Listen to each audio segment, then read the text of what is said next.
Oh, good morning. Vlog number 5, the 5th day. And thanks to all the people who have started to follow us. I started 5 days ago without 1 subscriber, and there's a few there now, and I'm really happy that you guys are joining us each day.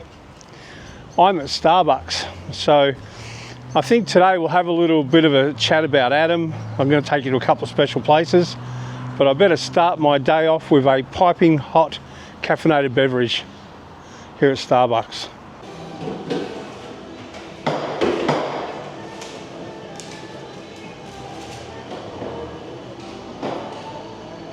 All right, I've got my piping hot caffeinated beverage, as Adam would say. I'll cruise off into the buggy here, and I'll take you to somewhere special. I've come into the Werribee Park precinct, and it's a really pretty area. I've been coming here since I was a kid. I live here, so I've been coming here since I was a kid. On my left-hand side here, there's speed humps, and this car's pretty low. On my left here is the National Aquatic Centre, so they do a lot of horse activity in there, lots and lots of events.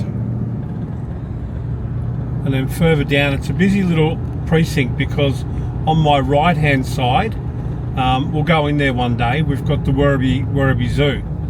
Now the Werribee Zoo's become more and more now, because the space that's available has become a really big centre. I can see, you won't pick it up because of the trees, but over on my right they've got the new elephant enclosure. They've got a savannah here down on the river flats where they've got rhino, giraffe, lots of African style savannah animals. I won't name them all because I don't know them all. But the zoo gets super busy, and being a Sunday, I can see all the cars. It looks mad.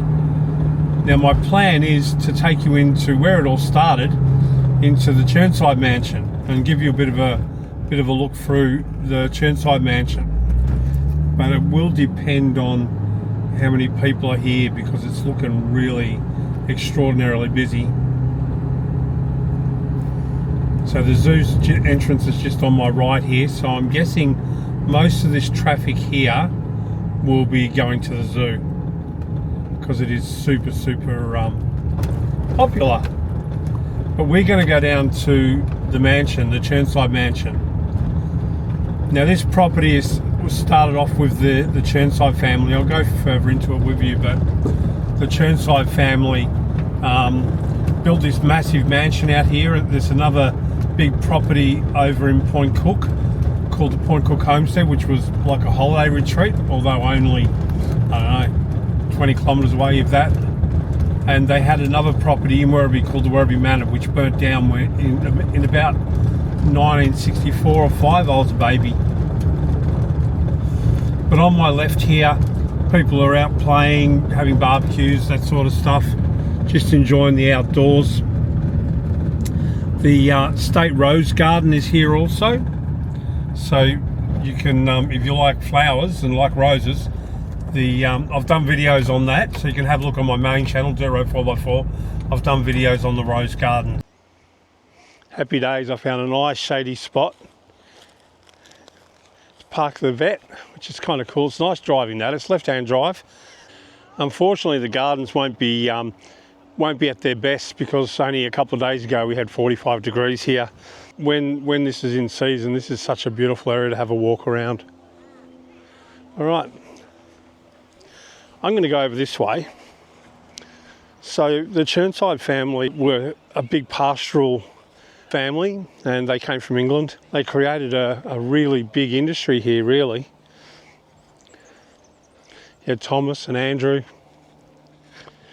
When I was a kid, before I became a big tourist attraction, it was actually a Catholic college called Corpus Christi. And my mum, I've told this story before on the main channel, but my mum worked for the Red Cross, and the Red Cross ladies in Werribee would come out here and make the beds of the priests, so the trainee priests, because obviously they weren't capable of making their own bed or something. But as a small child, maybe 6, 7, I was very young, I remember running up and down the halls through the mansion here and the extensions, because I'll show you in a minute, the extensions are mainly from the college. And then you've got the main mansion area where the family built their fortune. But the gardens here are beautiful, really well established, massive trees. The building that's coming into sight there now is the old gatehouse, so that's the main gate. You can see the colours in the trees here. It looks beautiful. The park is free to get into. It's really good living so close, because we would regularly come out here 5 o'clock in the afternoon and go for a walk, because it's located on the Werribee River, so we've got the river to the right of me. But you can see the mansion there and the grounds in front. So the grounds in front here, beautiful green grass, great place to run events. And the backdrop for the carols by candlelight at Christmas is really good. This is beautiful, and I still got my coffee, or my piping hot caffeinated beverage, which is really yummy.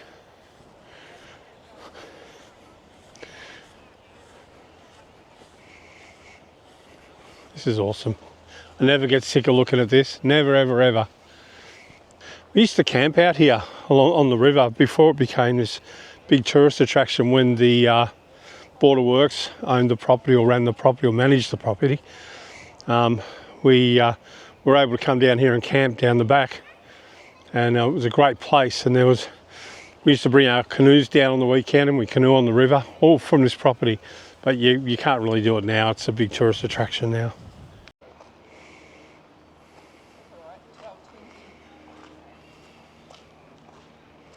So all this building on my right here you're looking at, it's now the Mansion Hotel, I think it's called. But this was part of the priest college, and all the little rooms the priests had are all now hotel rooms. And I stayed here once. They're quite small. That's the old laundry. This bluestone courtyard out the back here, where they've made it up with different films. They've actually made like a little main street out of it. Although it's relatively tiny, it's been used in lots and lots of movies.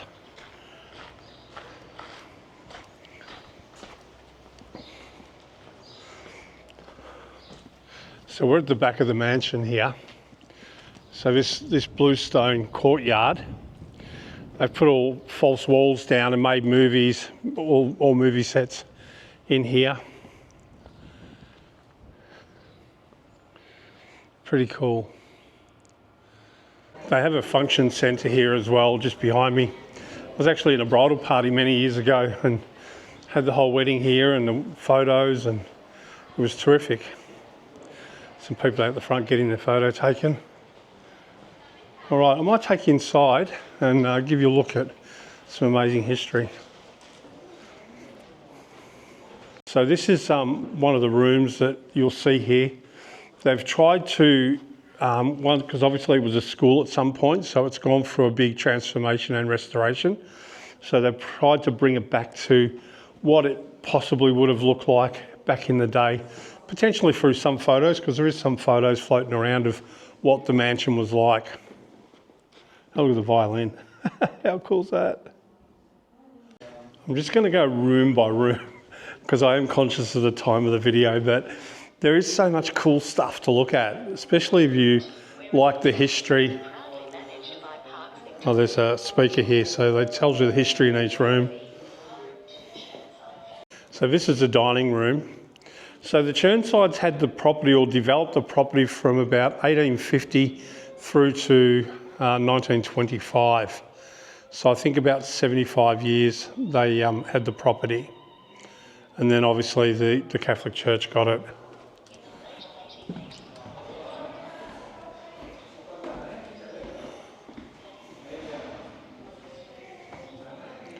This is more like a family eating area.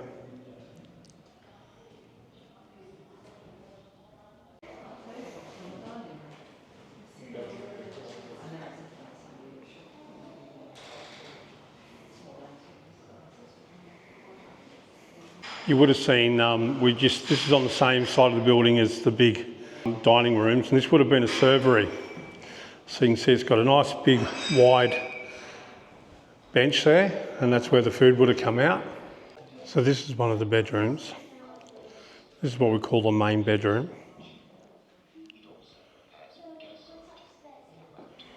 All the rooms have got fireplaces because obviously heating wasn't the same as what we have now. We've got a split system at home, but in these days they would have had a fire. Walking through the doors, this would have been the dressing room. So Madam would have got dressed here, clothing, wardrobe. And this would have been the ensuite. Yes, they had an ensuite back then. It's got a shower, old taps, old bathtub. Pretty cool.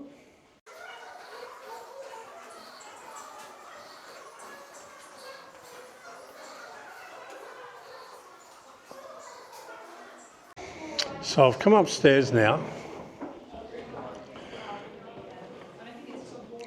It's another bedroom here. Hi. Desk over the back there. Another dressing room. This one doesn't have the ensuite. They call this the blue bedroom.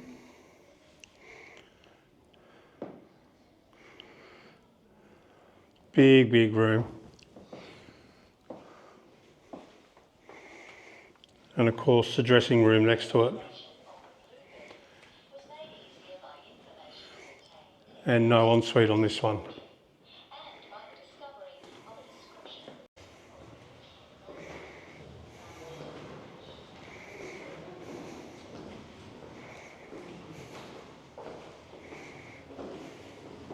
So I've come out on the balcony. This is the nice green grass area in front of the mansion. And you can walk all the way around.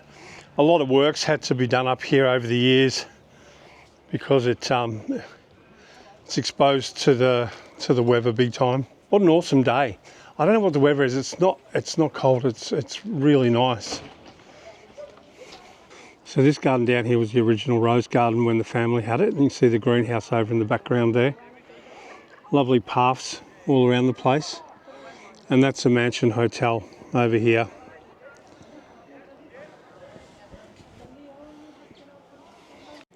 This is the staircase that takes you up to the tower. It's obviously closed off. It's quite small going up there. This room they're displaying what the clothing was wearing. Got a lot of artefacts. You can see umbrella, boots down there. The clothing that they would be wearing.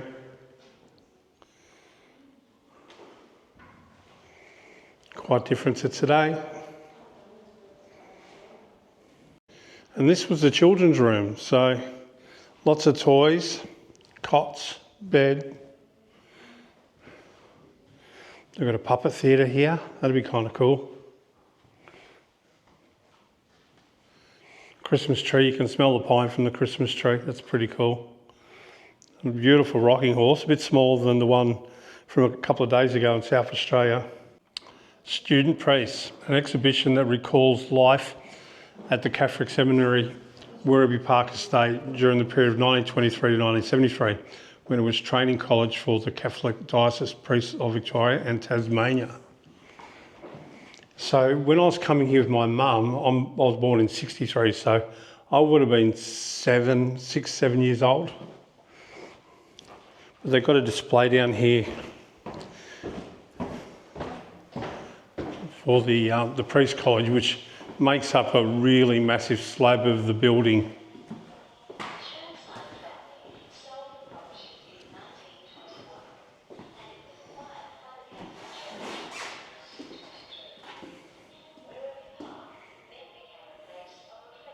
It wasn't like that. I remember the rooms. It wasn't like that.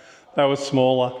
And if you if you stay in the Mansion Hotel, you'll actually see how big the rooms were. But the rooms were definitely not that big. They obviously did a lot of hunting because there's a stack of deer heads and animals all staggered through the building. People love coming in here. So this is the billiard room. So if you don't like animals, cover your eyes, because this room. There's an elephant hoof down there. I guess you call it a hoof.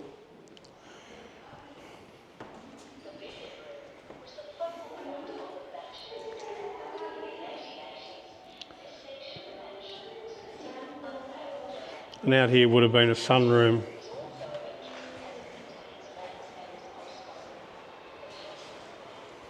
It's quite a nice room actually. Oh, it's got a fan going and you can actually feel it.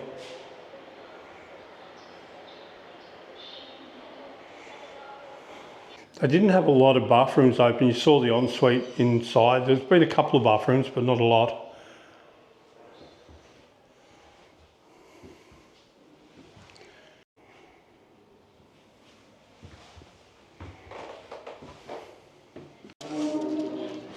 So I just bought a piping hot caffeinated beverage. It cost me $6 plus a Sunday surcharge, which is fine. Considering you get the whole grounds and everything for free, and especially if you're a local just to walk around here, it's really, really good. But I've just been sitting reading Woovians and the different Adam the Woo pages, and I've been subscribing to lots of people from the community, and thank you to the people from the Adam the Woo community who have subscribed to my channels also, because I have Duro 4x4 and the Daily Trev, which is only new. It's my 5th day doing the daily one you're watching now. So I've been trying to subscribe back to people, and some of the channels look really interesting. I watched a guy this morning who went to Adam's grave site, Adam Sadler, I think his name was, and I watched his video all the way through, and I'm going to keep trying to support Adam the Woo channels as much as I can, because Adam gave to me a lot. This morning I watched a collaboration video with Scott on Tape and June in Venice and a couple other guys, and they were in Disney in Florida, obviously down in Florida for Adam's funeral, and it made me smile, but also I could see they were putting a brave face on. You could tell, there's a lot of pain there. They lost a really good friend. Now they knew Adam in person. Obviously I'm here in sunny Australia and I didn't know Adam in person, but he was my #1 watch channel this year for me. I would wake up in the morning. Some mornings I just want to get out of bed and go make my piping hot caffeinated beverage and sit and wonder where Adam's going to take me today. And for me, a big part of my life since COVID, I've watched Adam.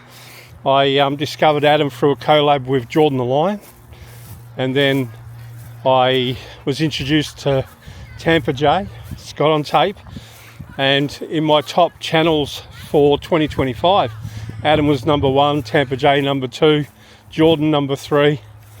For some reason my channel's #4, though I don't use my channel to watch it, but I don't know how that figured out. And then Scott on Tape. So for an Australian, I primarily got American creators in my tops, and they're all guys who do daily vlogs, and I love it. And for me, Adam last year, up until November when the year wrap up, I'd watched 329 Adam the Woo videos. I think by the time Adam had passed away, it was probably 340. So it was a big part of my world every day, waking up to Adam. And I feel the void. I feel the void all you guys do. My feed is completely full of Adam the Woo, whether it's the Woovians or the fans, or there's just so much Adam the Woo over my feed.